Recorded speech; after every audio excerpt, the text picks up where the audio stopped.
Nakikiramay po ako sa pagkawala ng asawa niyo. Masakit para sa amin ang pagkawala niya. Kailan pala namin makukuha yung mga ipapamana niya sa amin? Ipaprocess pa po namin yun, ma'am. I-update na lang po namin kayo. Sige po, attorney. Sakit ng pagkawala niya. Nay, tignan mo, may medal ako. Oh, ano namang paki ko dyan? Di ka ba proud sa akin? Hindi. At wala akong paki sa'yo.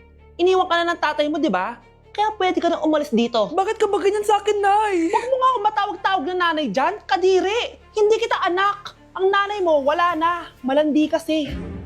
Nay, gutom na ako. Ay, gutom na baby ko. Wait lang, mag-order ako ng steak for you, ha? Yay! Steak, my favorite!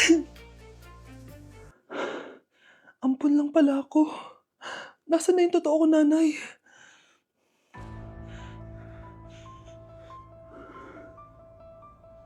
Tulog sila.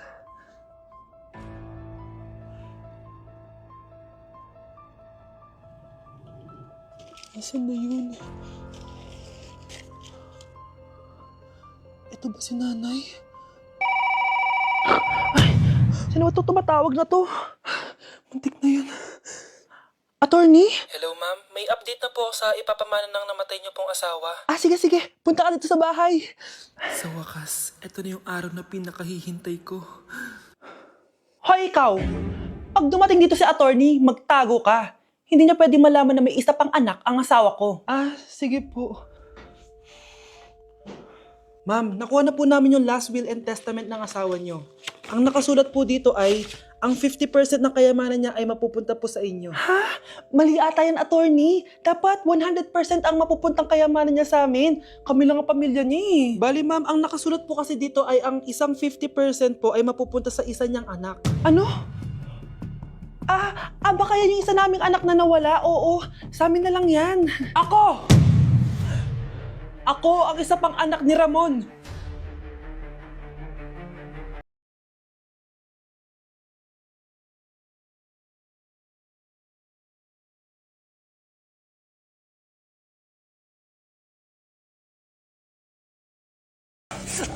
Aray! Ay, Nay! Sorry!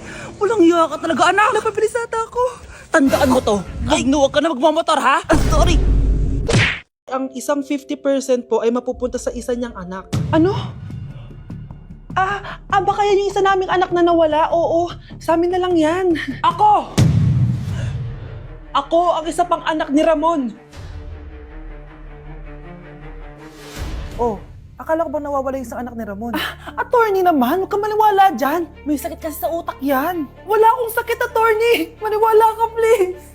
Kailangan ko pa ng sapat na ebidensya para maniwala ako sa'yo. Sige na, babalik na lang ako. Ito na ba yung bagong bahay ng anak ko? Ikaw babae ka. Sinubukan mo pang agawin sa amin ang kayamanan ng tatay mo? Ang sama nyo, tita! Gusto niyo kunin lahat? Well, hindi naman maniniwala sa'yo si attorney dahil wala kang ebidensya. Tao po, attorney po ito. Nandiyan si attorney. Halika dito. Ayan, ikukulong muna kita dito sa bodega hanggat hindi ko pa nakukuha ang mga kayamanan. Yes, attorney. Hawak ko na ang 100% ng kayamanan ni Ramon. Nandito na ang titulo, papeles at cheque ng mga kayamanan niya. Salamat, attorney, ha? Scarlett, hindi ko na alam kung ano nangyayari sa nanay ko. Pero huwag ka mag-alala. Ako bahala sa'yo. Kailangan na matigil tong pinagagawa ni nanay. Tao po. Sino ka? Ako po yung nanay ni Scarlett, yung anak din ni Ramon. Totoo ba to? Pinagsasabi mong babae ka? Kami lang ang pamilya ni Ramon. Attorney, huwag ka magpaniwala dyan. Peke yan. Hindi to peke. Pwede mo ipacheck to sa attorney. Kaya ilabas mo na siya. Kinulong po ni nanay si Scarlett sa bodega. Ha? Anak?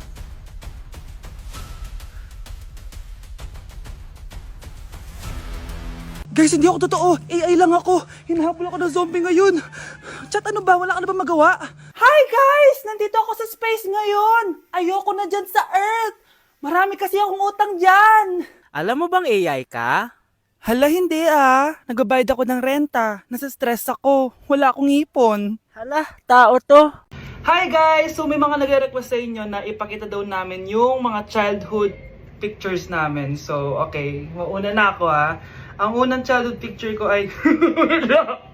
Hala! Guys! Tingnan nyo! Tingnan mo yung naka-brace pa ako dyan, no? Hala, parang may tartar. Ano sasabi mo? Okay.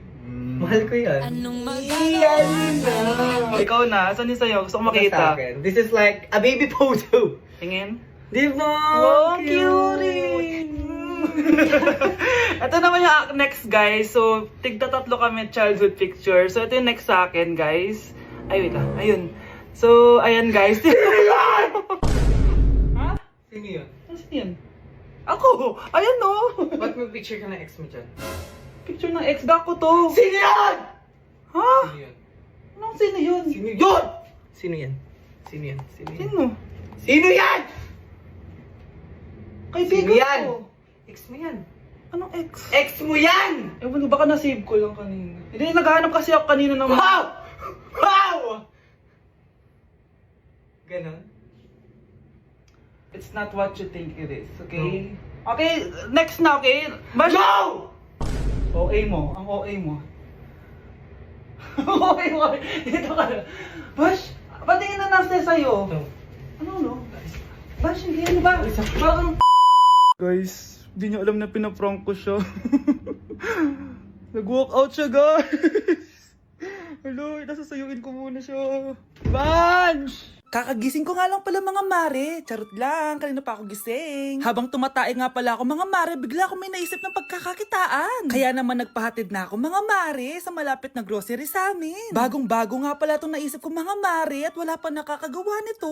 Bumili na nga ako ng mga kakailanganin ko mga mare para hindi tayo maubusan ng stocks mamaya. Pagka uwi ko nga, inumpisan ko na agad magluto mga mare. Para naman marami tayong kitain ngayong araw. Wala talagang lugi dito sa small business na naisip ko. Dahil sa isang pack na to, 200 orders na ang magagawa ko dito mga mare. Kakaiba talaga tong fries ko mga mare. Dahil sinigang powder ang nilagay ko dito mga mare. Ito nga pala yung 70 pesos mga mare. Sobrang sulit na talaga. Sa sobrang mura nga nito mga mare, nanganganib pa ako malugi. Pero hindi na importante yun mga mare, basta marami tayong customers. Nakakatakam nga tong sinigang fries natin mga mare, for sure dadayuhin to. Hindi na talaga nakapaghintay ang mga customers natin mga mare. Kita nyo naman sa mga mukha ng mga customers natin mga mare na masaya sila. Sobrang nagustuhan nga nila yung sinigang fries natin mga mare. Babalik-balikan daw nila to. Ang saya pala kumita mga mare, lalo na't galing sa dugot pawis.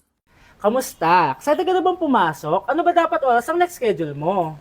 9, So bakit nandito ka ng gantong kaaga? Anong oras ka pa pumunta dito?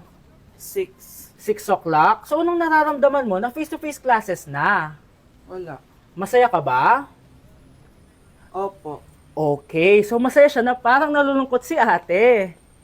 Hala, iba na section ko? Saan yung section 1? Ba't napunta ako dito? Ito na ba yung section 1? Good afternoon, everyone, especially to all of the panelists, advisors, and especially to our co-researchers who attend this virtual conversation. So, good afternoon, everyone. Namamatay ng dahil sa iyo, ma'am. Ibig sabihin po nito ay kabayanihan ng mga Pilipino na isinakripisyo ang kanilang buhay para sa kalayaan ng ating bansang Pilipinas. Huwag lang tayo puro salita! Dapat ipinapakita din natin sa ating ginagawa! Ikaw, bago ka lang dito, di ba? What is the biggest mistake? ma'am, the biggest beef stick. Anong beef steak, ha? Alis na ako dito. Mga anak, wala ba kayong mga assignment, ha? Ay, nakauwi na din. Mag-grow a garden muna ako. Wow! Magtatanim ako ng candy blossom para yumaman ako. Aba, kakauwi lang ay padagan ng naatupag, ah. Wow, ang ganda naman ng garden nila. Hindi ako papatalo. Maglalaro ka din yan? Gaya-gaya ka. Mas maganda naman yung garden ko kesa sa'yo. Ah, ganun. Wait lang. Nakakainis ka! Ninakaw mo yung mga fruits ko! Mas mayaman na ako sa'yo ngayon. Nascam ako! Ayun na nga ba yung sinasabi ko eh. Manda kayong dalawa sa akin, ha? Kukunin ko muna to. Mag-aaway pa ka sa grow a garden na yan. Ba't di kaya kayo mag-grow a garden sa labas? Ayan ang grow a garden na gusto ko. Kung gusto nyo pa bumalik to, tapusin nyo yan, ha? Ah, sige po, Nay. Kinulong po ni nanay si Scarlett sa bodega. Anak? Anak! Walang iya talaga yung tita mo! Anak, sorry kung ngayon na ako nagpakita. Pinakulong kasi ako ng babaeng yan! Deserve mong makulong! Ikaw ang ikukulong namin dahil child abuse ang ginagawa mo. Ano? At hindi mo na din makukuha ang 50% ng mana. Hindi pwede! Nay, masaya ako na nandito ka na. At hindi na din tayo maghihirap dahil sa pamana ni tatay. Masaya din ako, anak. Siyempre kasama ka dito, Samantha.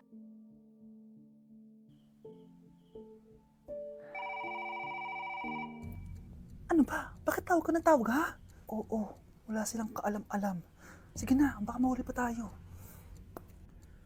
Sa wakas, sa atin na ang mana. Maghahati tayo dito. Palayasin mo na yung mga batang yun, ha? Ako bahala. Ang galing talaga natin magpanggap date. Mga anak, aalis na tayo dito sa bahay. Lilipat tayo sa mas malaking bahay. O eto, mga gamit nyo, inimpake ko na. Talaga, Nay? Scarlett, huwag kang maniwala dyan. Nagpapanggap lang yung nanay mo. Samantha, ano yung mga pinagsasabi mo? Magjowa sila ni attorney. Sinet up nila tayo. Ganyan ba ang ugali mo, Samantha? Kaparehas ng nanay mong sinungaling? Samantha, ano ba? Kung ayaw mo sumama, edi wag. Sige, kung totoong anak mo talaga si Scarlett, saan at kailan mo siya ipinanganak? Ang dali naman yan. Edi sa Manila. Pinanganak ako sa ibang bansa. Hindi ikaw ang nanay ko. Ay, oo nga pala, sa ibang bansa pala. Sorry, nakalimutan ko. Ang dami namang drama. Total, nasa amin na ang mana. Umalis na kayong dalawa. Kung ayaw niyong pati kayo, ipakulong ko. Kung meron mang makukulong, kayong dalawa yon. Salamat sa pagtawag, Samantha. Inaaresto kita, attorney, sa kasong panloloko. Palpak ka talaga! Naisahan niyo ako ngayon, ha? Hindi pa ako tapos sa inyo. Talagang sinira mo yung sarili mo, attorney, para sa pera. At ang dami mo na palang naloko. Samantha, huwag na tayo maghiwalay, please. Oo, Scarlett. Dito lang ako palagi sa tabi mo. Kayong dalawa, mag-ingat kayo palagi, ha? Gamitin niyo na maayos sa pamana ng tatay niyo. Salamat po. Oh, bakit may pera na naman dito? Pinamigay ko na ibang pera kahapon, Kakainis naman. Ma'am, may delivery po kayo. Oh, ano to? Pera na naman? Diyos ko, ayoko neto. Sa'yo na lang, kuya. Ayoko din po niyan, ma'am. Sa iba niyo na lang po ibigay. Sige na po. Ano ba yan? Ang dami ko ng pera eh. Nay, bakit 300,000 na naman yung binigay mong baon sa akin? Hindi ko pa nga nagagastos yung baon ko last week eh. Tapos binilan mo pa ako ng bagong iPhone at iPad. Bawasan mo yung baon ko nakakainis ka. Huwag ka na magreklamo. Ang dami na nga natin pera eh. O eto pa, hindi ko na alam kung saan ko gagastusin to eh. Ay naku, padala kasi ng padala ng pera eh. Tapon ko na lang to. Congrats, ma'am! Kayo po ang grand winner ng 5 million pesos! Ano ba yan? Pera na naman. Pwede ba hindi ko tanggapin yan? Dami ko ng pera eh. Ay, bawal na po namin kunin to, ma'am. Sa'yo na po to. Congrats po ulit. Ba't pa ako nagising? Sana ganun na lang yung problema ko.